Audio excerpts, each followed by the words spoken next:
అందరూ ప్లాస్టిక్ నిర్మూలన కోసం ప్రయత్నం చేస్తున్నామండి.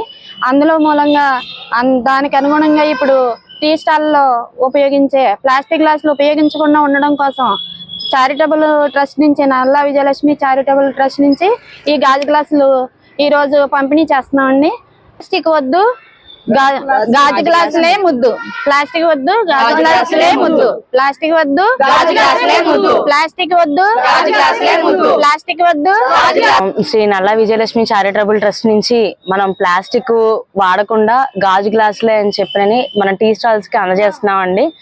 ట్రస్ట్ ద్వారా మనం టీ స్టాల్స్ ఒకటే కాదండి, మన ఇంట్లో కానీ మనం వాడుకునే పద్ధతుల్లో కానీ, కవర్స్ కానీ, హోటల్స్ లో కానీ ప్రతి ఒక్కళ్ళు కూడా కవర్స్ అనేది అవాయిడ్ చేయాలండి.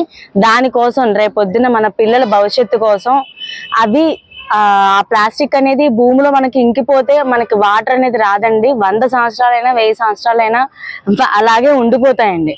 దానివల్ల క్యాన్సర్ కి కారకం అవుతుంది.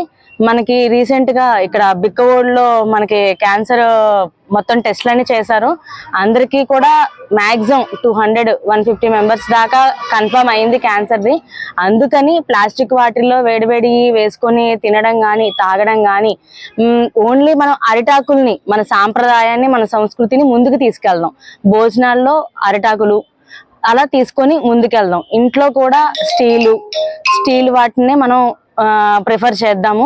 అందరం కూడా ప్రతి ఒక్కళ్ళు చెయ్యి కలిస్తేనే అవుతుందండి. ఓన్లీ ఇక్కడ ఉండి నుంచి నల్లా విజయలక్ష్మి చారిటబుల్ ట్రస్ట్ నుంచి ప్రసాద్ గారు ఒక్కళ్ళే చేయడము, మేమందరం మహిళలందరూ కూడా తోడ్పడి అందరికి దానికి సపోర్ట్ గా చేసి మాకు సపోర్ట్ ఆయన ఇచ్చి మమ్మల్ని ముందుకు నడిపిస్తున్నారు ఆయన. ఇది మంచి విషయం అండి. మనకి రేపొద్దున భవిష్యత్తు గురించి మన క్యాన్సర్ రాకుండా మెయిన్ ప్రాబ్లం ఏంటంటే క్యాన్సర్ ప్రతి దాంట్లోనూ మనం ప్లాస్టిక్ ఉండటం వల్ల క్యాన్సర్ అనేది అందరికీ వస్తుందండి. ఇప్పుడు ఆడవాళ్ళకి లేదు, మగవాళ్ళకి లేదు, అందరికీ వస్తుంది. అందువల్ల మనం ప్లాస్టిక్ అనేది తగ్గించడానికి, ఆ వాడకం తగ్గించడానికి ఎక్కడైతే మనం ప్లాస్టిక్ వాడకం తగ్గించాలో అక్కడ తగ్గించి దాని బదులు స్టీల్, గాజు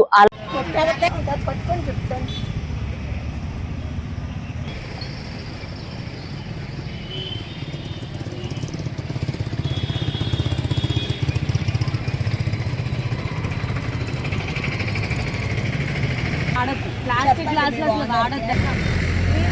ఇది వాడతా, మీకు ఇంకా కావాలంటే మీరు కొనుక్కొని వాడండి అండి. చెప్పండి. 3 ఇచ్చేదమ్మా.